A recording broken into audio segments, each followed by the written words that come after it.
श्री गणेशाय नमः। सभी को आरटी पाठ्यक्रम पर आधारित कक्षा 9 की हिंदी की पाठ्यपुस्तक क्षितिज भाग 1 का अध्ययन कर रहे हैं, जिसका ये काव्यखंड है। तो आइए सर्वप्रथम हमें यहाँ नरसिंह मेहता का एक भजन दिया गया है। तो आइए भजन से अपने कंठ को पवित्र करते हैं। वैष्णव जन तो तेने कहिए, जे पीड़ पराई जाने रे। पर दुखे उपकार करे तोए, मन अभिमान ने आणे रे। सकल लोक मां साहुने वंदे, निंदान करे कैनी रे। वाच काच मन निश्छल राखे, धन धन जननी तेरी रे। समदृष्टि ने तृष्णा त्यागी, पर स्त्री जे नहीं मातुरे। जिव्या थकी असतन बोले, पर धन न झाले हाथ रे। मोह माया व्यापे नहीं जेने, दृढ़ वैराग्य जैन मन मारे। राम नाम सुताली लागी, सकल तीर्थ तेन तन मारे। वण लोभी ने कपट रहित छे, काम क्रोध निवार्या रे। भणे नरसेया तेनु दर्शन करता, कुल एको तेर तार्या रे। नरसिंह मेहता सन 1414 से 1478 ईस्वी समयावधि के दौरान गुजरात के प्रसिद्ध संत कवि थे। उनका ये भजन गांधी जी के आश्रम में प्रार्थना के समय गाया जाता था। आइए ये परम संत कबीरदास जी हैं, इनका जीवन परिचय हम कर लेते हैं।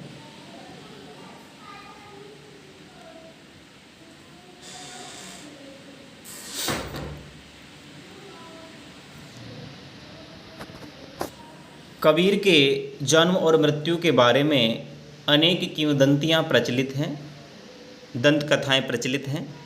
कहा जाता है कि सन 1398 में काशी में उनका जन्म हुआ और सन 1518 के आसपास मगहर में देहांत। मगहर एक जगह है। कबीर ने विधिवत शिक्षा नहीं पाई थी, परंतु सत्संग, पर्यटन तथा अनुभव से उन्होंने ज्ञान प्राप्त किया था। भक्तिकालीन निर्गुण संत परंपरा के प्रमुख कवि कबीर की रचनाएं मुख्यतः कबीर ग्रंथावली में संग्रहित हैं, किंतु कबीर पंथ में उनकी रचनाओं का संग्रह बीजक ही प्रामाणिक माना जाता है। कुछ रचनाएं गुरु ग्रंथ साहब में भी संकलित हैं। कबीर अत्यंत उदार, निर्भय तथा सद्गृहस्थ संत थे। राम और रहीम की एकता में विश्वास रखने वाले कबीर ने ईश्वर के नाम पर चलने वाले हर तरह के पाखंड, भेदभाव और कर्मकांड का खंडन किया। उन्होंने अपने काव्य में धार्मिक और सामाजिक भेदभाव से मुक्त मनुष्य की कल्पना की। ईश्वर प्रेम, ज्ञान तथा वैराग्य, गुरु भक्ति, सत्संग और साधु महिमा के साथ आत्मबोध और जगत बोध स्वयं का ज्ञान और संसार का ज्ञान की अभिव्यक्ति उनके काव्य में हुई है। कबीर की भाषा की सहजता ही, भाषा की सरलता, सहजता सरलता ही उनकी काव्यात्मकता की शक्ति है। जनभाषा के निकट होने के कारण उनकी काव्य भाषा में दार्शनिक चिंतन को सरल ढंग से व्यक्त करने की ताकत है।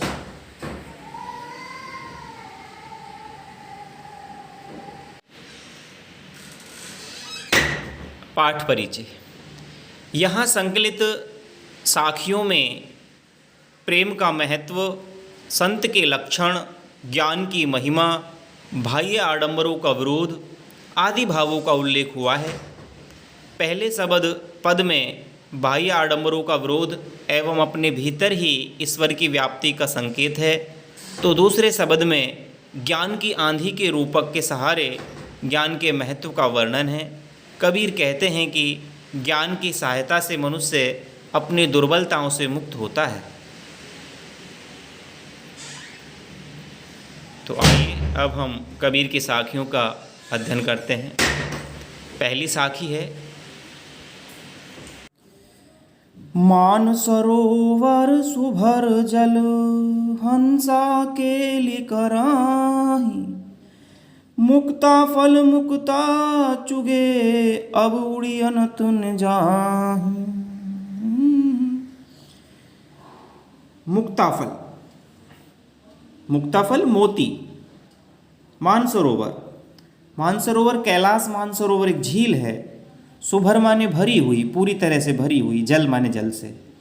हंसा माने हंस रूपी पक्षी, जिसको राजहंस भी बोला जाता है। केली माने क्रीड़ा, खेल। कराही माने कर रहे हैं। मुक्ता फल मुक्ता चुगे, वो मोती रूपी फल को मुक्त होकर के चुग रहे हैं। अब उड़ी अनत ने जाही, अनत माने अन्यत्र, और कहीं नहीं जाना चाहते। अर्थात मानसरोवर में, मानसरोवर के पवित्र जल में हंस क्रीड़ा कर रहे हैं और मोतियों को मुक्त होकर के चुग रहे हैं। उन्हें इस क्रीड़ा में इतना आनंद आ रहा है कि वो अब यहाँ से कहीं भी जाना पसंद नहीं करते। अर्थात वो पूरी तरह से मानसरोवर झील में ही रमण करना चाहते हैं।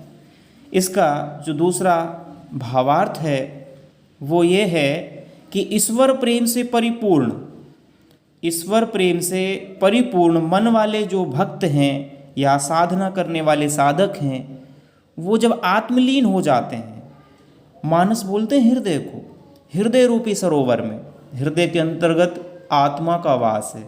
जब वो आत्मलीन होकर के मुक्ति का सुख प्राप्त करते हैं, मुक्ता फल मुक्ता चुगे, मुक्ति रूपी फल को चुगना चाहते हैं, उसका सुख का अनुभव करते हैं, तो उन्हें ये जो परम आनंद है, इसके आगे सांसारिक सुखों की इच्छा नहीं रह जाती है। तो अभी आपने समझा इसका भावार्थ। दो भाव हैं, एक तो सीधा सीधा राजहंस पक्षी के लिए कहा गया है कि मानसरोवर झील जो पूरी तरह से भरी हुई है, जल से लबालब है, उसमें हंस रूपी पक्षी क्रीड़ा कर रहे हैं और मुक्त होकर के वो मोतियों को चुग रहे हैं और यहाँ से अब कहीं नहीं जाना चाहते।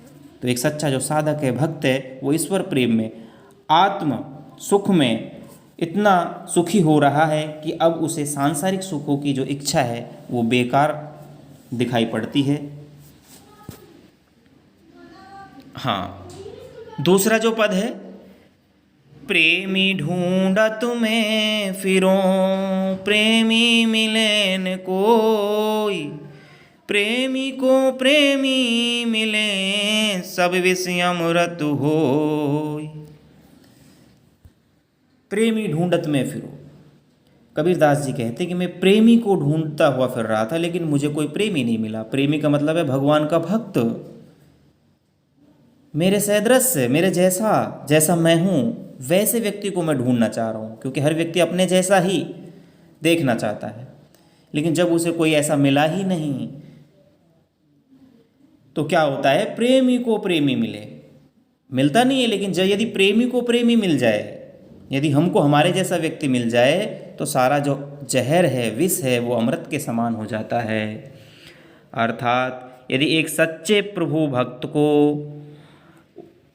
प्रभु भक्त मिल जाता है तो उसके सारे सांसारिक कष्ट, बाधाएं नष्ट होकर के अमृत रूपी सुख उसे मिल जाता है। उसके पवित्र मन में अमृत का संचार होने लगता है। यहाँ पर दो भक्तों की सत्संगति से सारे दुर्गुणों के नष्ट हो जाने और हृदय पवित्र हो जाने की बात कही गई है। अब तीसरा साखी हम पढ़ते हैं। हस्ती चढ़िए ज्ञान को सहज दुली चाडारी, स्वान रूप संसार है भूकन धे झकुमारी। स्वान रूप, स्वान बोलते हैं कुत्ते को। हस्ती चढ़िए ज्ञान को, हस्ती माने हाथी, हस्ती माने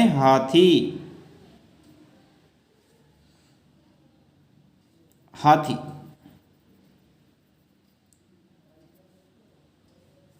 तो हाथी चढ़िए ज्ञान का, ज्ञान को हाथी बताया गया है। सहज दुली चढ़ारी, स्वान रूप संसार है भूखन दे झक मारी। सहज माने स्वाभाविक, दुलीचा मतलब कि एक छोटा आसन बिछाने के लिए,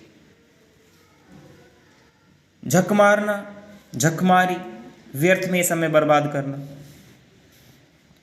तो कबीरदास जी अपने जो उपासक हैं उनको संबोधित करते हुए कहते हैं कि हे उपासकों, तुम ज्ञान रूपी हाथी पर आराम से समाधि रूपी आसन बिछा करके निश्चिंत हो जाओ। हाथी तो ज्ञान रूपी है और जो आसन है वो समाधि रूपी आसन है। समाधि की जो दशा है उसके बारे में बताया गया है। संसार तो कुत्ते के समान है जो हाथी को देख करके व्यर्थ में ही भौंकता है। कहते हैं नहीं कहावत है, हाथी पीछे लाखों कुत्ते यूं ही बकबक किया करें। तो जो ईर्ष्यालु लोग हैं, चिढ़ने वाले लोग हैं, वो अपनी ईर्ष्या प्रकट करते हैं। तो यहाँ प्रभु साधक को दुनिया की निंदा की परवाह किए बिना साधना के पथ पर आगे बढ़ते रहना चाहिए, ऐसा भाव कबीरदास जी प्रकट करना चाहते हैं कि हमें किसी के भला बुरा कहने से अपने आप को असहज नहीं करना चाहिए, अपनी दशा को बनाए रखना चाहिए। हाँ, चौथी साखी है। पखा पखी के कारुणे सब जग रहा भुलानु, निरपक होई के हरि भजे सोई संत सुजान। पखा पखी, पखा पखी, पक्ष विपक्ष, पक्ष विपक्ष के कारण सब जग रहा भुलान, सारा संसार भूल में पड़ा हुआ है। निरपक होई के हरि भजे, निष्पक्ष होकर के जो हरि को भजता है, भगवान का भजन करता है, सो ही संत सुजान, वो ही संत चतुर है, सुजान है। पखापखी, पक्ष विपक्ष, तर्क वितर्क है। तो आज जो सारा संसार है वो पक्ष विपक्ष की पक्षपात में, उलझन में पड़ा हुआ है और तर्क वितर्क के चक्कर में लोग भगवान को भूल गए हैं। लेकिन कबीरदास जी सच्चे संत की पहचान बताते हैं कि जो निष्पक्ष भाव से ईश्वर की भक्ति करता है वही चतुर है। तो हमें निष्पक्ष भाव से ईश्वर का भजन करना चाहिए। पांचवी साखी है। हिंदू मुआ राम कही, मुसलमान खुदाई, कहें कबीर सो जीवता, जो दुह के निकट न जाई। हिंदू मुआ राम कही, हिंदू जो संप्रदाय है, हिंदू जो है लोग हैं, वो तो मर गए राम राम कह करके, और मुसलमान मर गया खुदा खुदा कह करके। कहे कबीर सो जीवता, कबीरदास जी कहते हैं कि वही जीवित है जो दुह के निकट न जाई, जो इन दोनों के निकट नहीं जाता। अर्थात जो आपसी भेदभाव के चक्कर में नहीं पड़ता है, जो मानवता धर्म को अपनाता है, सांप्रदायिक भेदभाव को भुला देता है, वो व्यक्ति ही जीवित है। हिंदू लोग तो राम का नाम ले लेकर मर गए, मुसलमान खुदा खुदा कहते मर गए, पर दोनों ईश्वर को नहीं पा सके, ईश्वर के सच्चे स्वरूप को नहीं जान सके। दोनों आपस में भेदभाव में पड़ करके कट्टर हो गए, एक दूसरे के धर्म के विरोधी हो रहे हैं। कबीरदास जी कहते हैं कि वास्तव में वही व्यक्ति जीवित कहलाने का अधिकारी है जो हिंदू मुस्लिम और राम खुदा दोनों से दूर रहता है, इस भेदभाव में, इस उलझन में नहीं पड़ता है, जो इन दोनों से ऊपर उठ जाता है। आगे छठी साखी पढ़ते हैं। काबा फिरी काशी भया रामई भया रहीम, मोट चून मैदा भया बैठ कबीरा जी।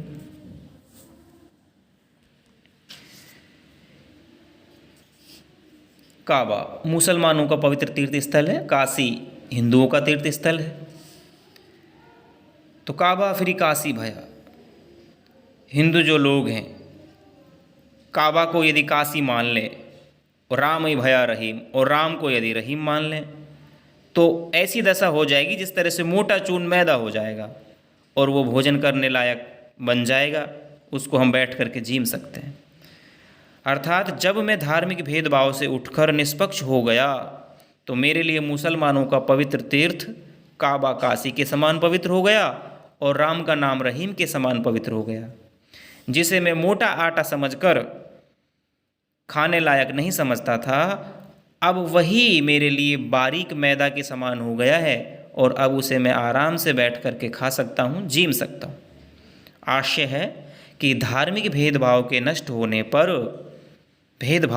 होने पर मेरे मन में हिंदू मुसलमान और राम रहीम के नाम पर बसी जो सांप्रदायिकता है वो दूर हो गई है।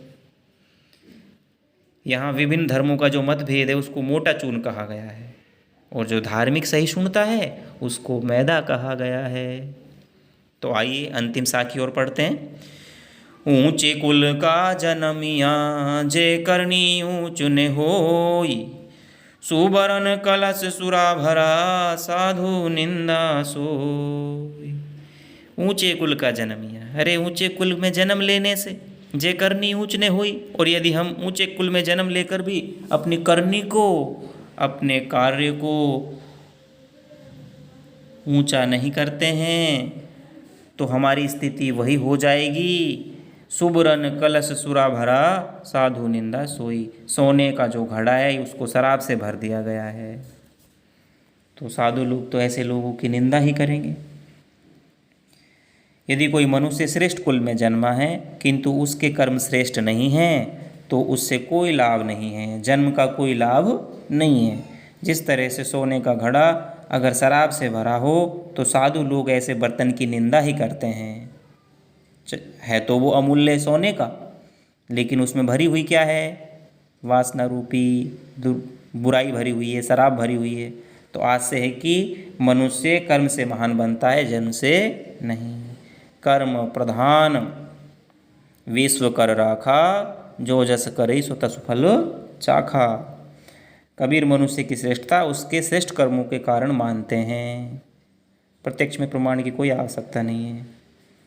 आप हाँ, अब हम साखी पढ़ते हैं। शबद पढ़ते हैं। साखी हमने अभी पढ़ी, 2 पद हैं यहाँ पर। शुरू करते हैं।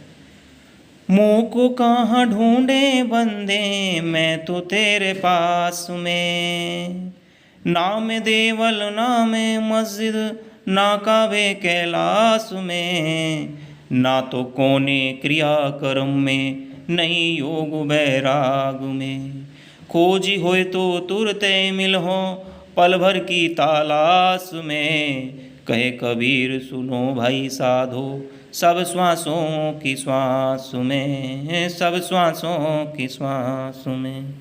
मुँह को कहाँ ढूंढे बंदे, में तो तेरे पास। ईश्वर कहता है कि हे बंदे, मुझे कहाँ ढूंढता फिर रहा है, मैं तो तेरे ही पास में हूँ। ना तो मैं किसी देवल में हूँ, देवल अर्थात मंदिर, देवल यहाँ मंदिर के लिए आया है, मंदिर, मैं मंदिर में नहीं हूँ। ना मैं मस्जिद ना काबे कैलाश में, ना मैं किसी मस्जिद में हूँ, ना काबा में हूँ, ना कैलाश पर्वत पर हूँ, ना तो कोने क्रियाकर्म में, नहीं योग वैराग में, न ही मैं किसी क्रियाकर्म में मिलता हूँ, ना ही योग में हूँ और ना ही वैराग्य धारण करने में हूँ। खोजी होए तो तुरते मिल हो। यदि सच्चा साधक है, मुझे जानने वाला है, खोजने वाला है, तो मैं तुरंत ही मिल जाता हूँ। और कितनी देर में मिल जाता हूँ? पल भर की तलाश में, पल भर। जितनी देर में हमारी आँख की एक पलक झपकती है, एक क्षण भर में, 15 सेकंड में, जरा सी देर में मैं तुझे मिल सकता हूँ।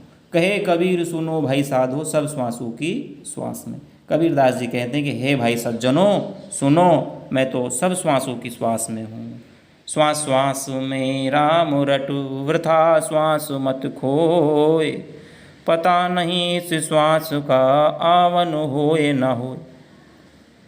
हर एक श्वास में हमेशा ईश्वर हमारे साथ है, लेकिन उसका हमें साक्षात्कार करना होगा, सच्चे दिल से उसे जानना पड़ेगा, महसूस करने पड़ेगा।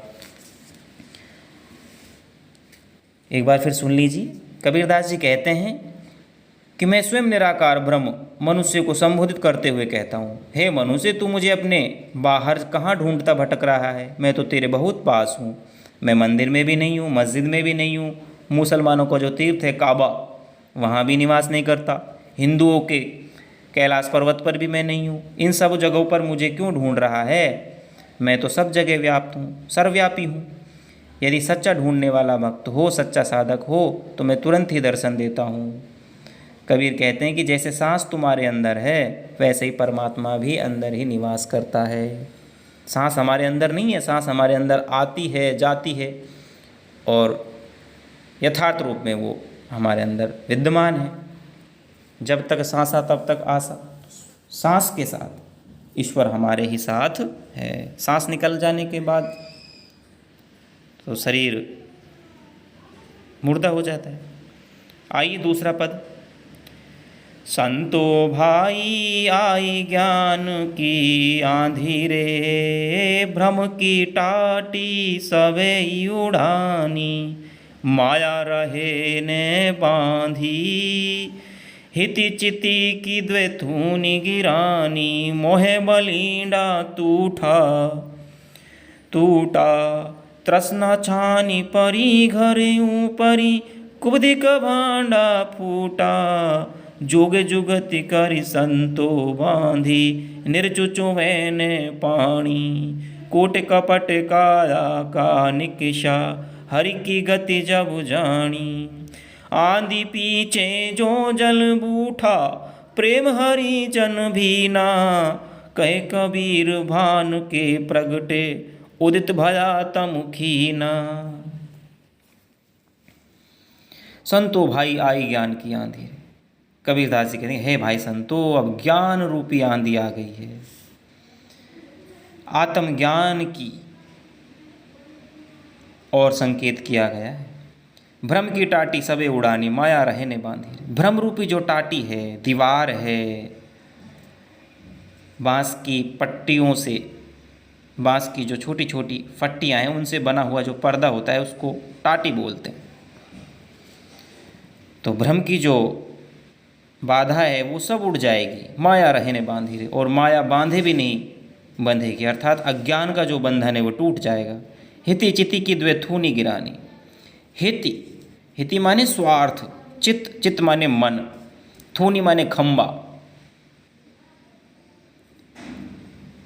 टेक जिसको बोलते हैं। बलिंडा छत पर बांधी जाने वाली एक बल्ली होती है। पुराने समय में क्या है, छान छप्पर होते थे, तो एक थूनी तो उस बलिंडे को, बल्ली को रोकने के लिए दो थूनियाँ होती थी, बीच में बलिंडा होता था। टूठा माने टूटना, तृष्णा तो तृष्णा होती है, चाह, कुबुद्धि बुरे विचार होते हैं। निर्चु माने थोड़ा भी, चुवे माने रिश्ता है, टपकता है। भान, भान माने सूरज, ज्ञान को भी भान बोलते हैं। तो कबीरदास जी कह रहे हैं कि हिति चिति की द्वेथूनि गिरानी, मोहे बलिंडा टूटा। स्वार्थ और मन ये दो थूनी हैं, मोह रूपी बलिंडा है। तृष्णा छानी परी घर ऊपर, कुबदिक भांडा फूटा। तृष्णा रूपी छान उस घर के ऊपर पड़ी हुई है और कुबुद्धि रूपी जो बर्तन है, भांडा है, वो फूट गया है। जोग जुगति कर संतो बांधी, योग युक्ति कर करके संतों ने उसको बांधा है। निर्चु चुवे न पानी, निर्चु चुवे न पानी, थोड़ा भी पानी यदि उसमें से रिश्ता है। कूट कपट काया का निकसा हरि की गति जब जानी, कूट कपट सारा काया का निकल गया जब हरि की गति को जाना। आंधी पीछे जो जल बूठा प्रेम हरिजन भीना, आंधी के बाद जिस तरह से बारिश आती है तो ज्ञान रूपी आंधी के बाद बारिश, प्रेम रूपी जब बारिश आती है, प्रेम हरिजन भीना, तो हरिजन जो है भक्त, ईश्वर का जो भक्त है वो प्रेम में मग्न हो जाता है, उसकी आंखों से आंसू बहने लगते हैं। कहे कबीर भान के प्रगटे उदित भया तब खीना, कबीरदास जी कहते हैं कि सूर्य के प्रकाश, सूर्य के प्रकट हो जाने पर सब और प्रकाश ही प्रकाश हो जाता है, सारा अंधकार दूर हो जाता है। हाँ, तो ये साखी और शबद हुए। साखियों पर आधारित अभ्यास के प्रश्न हैं, इन्हें हम देख लेते हैं। मानसरोवर से कवि का क्या आशय है? मानसरोवर, यहाँ इसके दो अर्थ हैं। एक तो मानसरोवर कैलाश मानसरोवर झील है, दूसरा जो अर्थ है वो निर्मल हृदय है। मानस बोलते हैं हृदय को, हृदय रूपी सरोवर, तो निर्मल हृदय को भी मानसरोवर कहा गया है। तो मानसरोवर झील और निर्मल हृदय, यही इससे आशय है। दूसरा प्रश्न है, कवि ने सच्चे प्रेम की क्या कसौटी बताई है? कवि ने सच्चे प्रेमी की क्या कसौटी बताई है?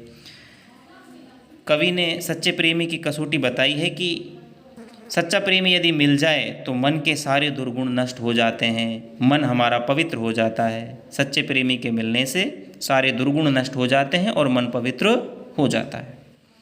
तीसरे दोहे में कवि ने किस प्रकार के ज्ञान को महत्व दिया है? तीसरा दोहा हम देखते हैं। तीसरा जो दोहा है, हंसती चढ़िए ज्ञान को सहज दुली चाडारी, स्वान रूप संसार है भूखन धेजक मारी। इसमें कवि ने सहज साधना के माध्यम से आध्यात्मिक ज्ञान को महत्व दिया है। हस्ती रूपी, यहाँ हस्ती चढ़िए ज्ञान को, ज्ञान की तुलना हस्ती से की है। सहज दुलीचा डारी, सहज, सहज का मतलब सहज साधना है, तो साधना से, सहज साधना से जो प्राप्त आध्यात्मिक ज्ञान है उसके महत्व को इस तीसरे पद में बताया गया है। चौथा प्रश्न है, इस संसार में सच्चा संत कौन कहलाता है? इस संसार में सच्चा संत कौन कहलाता है? तो कबीर के अनुसार सच्चा संत वह है जो सांप्रदायिक भेदभाव, तर्क वितर्क और वैर विरोध के झगड़े को छोड़ करके निश्चल भाव से प्रभु की भक्ति में लीन रहता है। कवि ने कहा भी है कि निर्मल मन जन सोई मोई भावा, मोए कपट छल छिद्र ने। निर्मल मन जन सोई मोए पावा और मोहे कपट छल छिद्र ने भावा। तो निश्चल भाव से प्रभु की भक्ति में जो लीन रहता है वही सच्चा संत कहलाता है। अंतिम दो दोहों के माध्यम से कबीर ने किस तरह की संकीर्णता की ओर संकेत किया है? अंतिम जो दो दोहे हैं, काबा फिर काशी भया रामे भया रही, मोट चून मैदा भया बैठी कबीरा जी, ऊंचे कुल का जन्म या जय करनी ऊंच ने होई, सुब्रन कल सुरा भरा साधु निंदा सोई। तो इन दोनों ही दोहों में अपने अपने कर्म को श्रेष्ठ मानने की संकीर्णता और दूसरे के धर्म की निंदा करने की जो छोटी सोच है उस पर कटाक्ष किया गया है। दूसरा जो है, इसमें कर्म की प्रधानता बताई गई है। श्रेष्ठ कुल में जन्म लेने से कुछ नहीं होता, यदि हमारी करनी अच्छी नहीं है तो हमारा जो अच्छे कुल का जन्म है वो व्यर्थ है। तो आइए छठा प्रश्न देखते हैं। किसी भी व्यक्ति की पहचान उसके कुल से होती है या उसके कर्मों से? तर्क सहित उत्तर दीजिए। सीधा सा है, कुल से किसी की पहचान नहीं होती, उसके कर्मों से ही पहचान होती है। व्यक्ति चाहे गरीब हो चाहे अमीर हो, लेकिन कर्म उसके अमीर हैं, अच्छे हैं, तो उसकी पहचान सब जगह हो जाती है। बात करते हैं तर्क की। तो कर्म प्रधान विश्व कर राखा, जो जस करे सो तसु फल चाखा, करनी में साजो नहीं भुगतो अपनी आप, बेटो हो चाहे बाप। कर्म किए जा फल की इच्छा मत कर रे इंसान, जैसा कर्म करेगा वैसा फल देगा भगवान। तो ये तो हमारे तर्क हुए कुछ। 7वां प्रश्न काव्य सौंदर्य का है। काव्य सौंदर्य स्पष्ट कीजिए। हस्ती चढ़ी ज्ञान को सहज दुली चाडारी, श्वान रूप संसार है भूखन धे झक मारी। इस साखी में कवि ने सहज साधना के द्वारा ज्ञान प्राप्त करने वाले संतों का शब्द चित्र उपस्थित किया है कि एक साधक मस्ती से ज्ञान रूपी हाथी पर चढ़ करके संसार भर के जो कुत्ते रूपी निंदक लोग हैं, आलोचक हैं, जो भौंक भौंक कर झक मार रहे हैं, क्या वो कभी हाथी का कुछ बिगाड़ सकते हैं? नहीं। हाथी पीछे लाखों कुत्ते यूं ही बकबक किया करें, वो उसका कुछ नहीं बिगाड़ सकते। तो कबीर ने इस साखी के द्वारा अपने निंदकों पर चुभने वाला व्यंग किया है।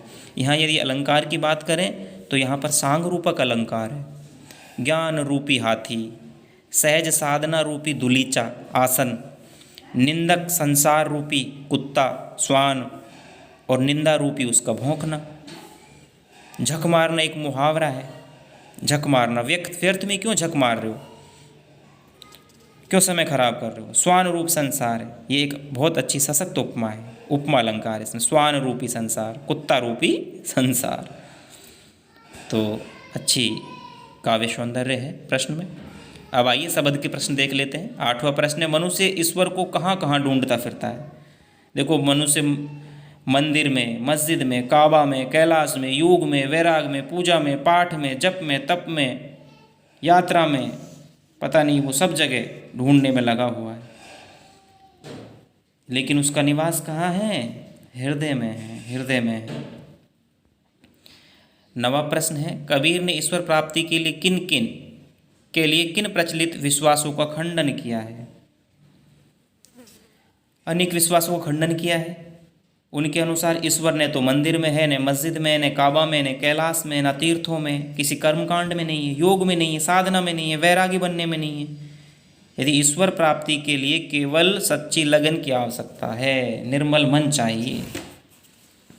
10वां प्रश्न है, कबीर ने ईश्वर को सब श्वासों की श्वास में क्यों कहा? क्योंकि ईश्वर कण कण में व्याप्त है, सांस सांस में समाया हुआ है, वह हर व्यक्ति के मन में विराजमान है, सर्वव्यापी है, इसलिए उसको सब श्वासों की श्वास में कहा गया है। 11वां प्रश्न है, कबीर ने ज्ञान के आगमन की तुलना सामान्य हवा से लेकर आंधी से क्यों की? बहुत अच्छा प्रश्न है। ज्ञान की आंधी के आने पर भक्त के मन में सारे विकार समाप्त हो जाते हैं। ज्ञान जो है आंधी के समान आता है, जैसे आंधी जब चलती है तो सारा ताम झाम सब उखड़ा ले जाती है। इसी तरह जब ज्ञान आता है तो सारी दुर्गुण, विकार, दुर्भावनाएं सब दूर चले जाते हैं। माया, मोह, स्वार्थ, धन, तृष्णा, कुबुद्धि आदि विकार सब समाप्त हो जाते हैं। इसके बाद उसके मन में केवल शुद्ध भक्ति और प्रेम की वर्षा होने लगती है, जिससे वह आनंदित होता है। इसलिए यहाँ कबीरदास जी ने ज्ञान की तुलना आंधी से की है। ज्ञान की आंधी, 12वां प्रश्न है, ज्ञान की आंधी का भक्त के जीवन पर क्या प्रभाव पड़ता है? ज्ञान की आंधी का भक्त के जीवन पर प्रभाव पड़ता है कि उसकी जो दुर्भावनाएं हैं, समस्या है, मोह माया, स्वार्थ, तृष्णा, अशुद्ध मन जो है वो उसका आनंदमय हो जाता है, शुद्धिकरण उसका हो जाता है। 13वां प्रश्न है, भाव स्पष्ट कीजिए। हिति चिति की द्वैथूनि गिरानी, मोह बलिंडा टूठा। ईश्वरीय ज्ञान के आने से स्वार्थ और चिंतन रूपी दो खम्भे हैं, स्वार्थ और चिंतन रूपी जो दो खम्भे हैं जिन पर बलिंडा टिका हुआ है, ईश्वरीय ज्ञान यदि प्राप्त हो जाए तो उसका सांसारिक जो मोह है वो नष्ट हो जाता है। आंधी पीछे जो जल बूढ़ा, प्रेम हरिजन भीना। इसका भाव यह है कि ईश्वरीय ज्ञान हो जाने के बाद प्रभु प्रेम के आनंद की वर्षा होने लगती है और उस आनंद में भक्त का पूरा हृदय तन्मय हो जाता है। जिस तरह से आंधी के बाद बारिश आती है तो मन प्रसन्न हो जाता है, तो ज्ञान के द्वारा जब अज्ञान नष्ट हो जाता है तो आनंद ही आनंद है। रचना और अभिव्यक्ति के प्रश्न हैं। संकलित साखियों और पदों के आधार पर कबीर के धार्मिक और सांप्रदायिक सद्भाव संबंधी विचारों पर प्रकाश आपको डालना है। अपने रचना कौशल को कुशलित प्रश्नों से बनाना है। भाषा अध्ययन है, निम्नलिखित शब्दों के तत्सम रूप लिखिए। इनको हम कर लेते हैं तत्सम रूप। पखापखी, पखापखी होता है पक्ष विपक्ष, पक्ष विपक्ष, पक्ष विपक्ष। अनत, अनत का होता है अन्यत्र, अन्यत्र और कहीं, अन्यत्र। जोग, जोग का होता है योग, जोग का होता है योग। जुगती, हाँ जुगती, जुगती का है युक्ति, युक्ति उपाय। बैराग, बैराग को बोलते हैं वैराग्य, वैराग्य, वैराग्य धारण करना, वैराग्य हो जाना।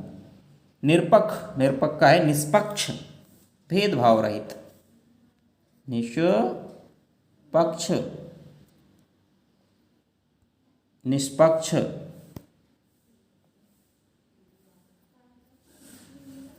यहां देखिए निष्पक्ष,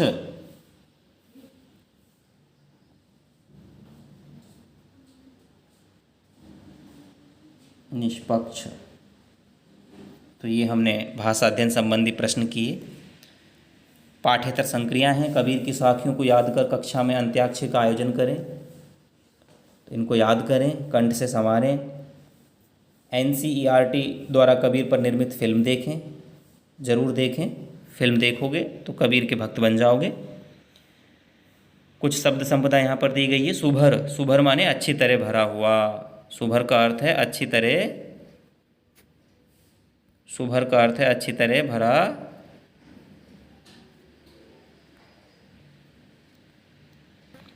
अच्छी तरह भरा हुआ। देखिए केली माने क्रीड़ा, मुक्ताफल मोती, दुलीचा कालीन छोटा आसन, स्वान कुत्ता, झक मारना मजबूर होना, वक्त बर्बाद करना, पखापखी पक्ष विपक्ष, कारणे कारण, सुजान चतुर या ज्ञानी, निकटी निकट नज़दीक, काबा मुसलमानों का पवित्र तीर्थस्थल, मोटचून मोटा वाटा, जन्मिया जन्म लेकर, सुरा शराब, टाटी पर्दे के लिए लगाए हुए बांस आदि की फट्टियों का पल्ला, थूनी स्तंभ या टेक, बलिंडा छप्पर की मजबूत मोटी लकड़ी, छानी छप्पर, भांडा फूटना भेद खुलना, निर्चु थोड़ा भी, चुवे चूता है रिश्ता है, बूठा वर्षा, खीना क्षीण हुआ। तो इतिश्री ये हमारा कबीरदास जी वाला अध्याय पूर्ण हुआ। धन्यवाद।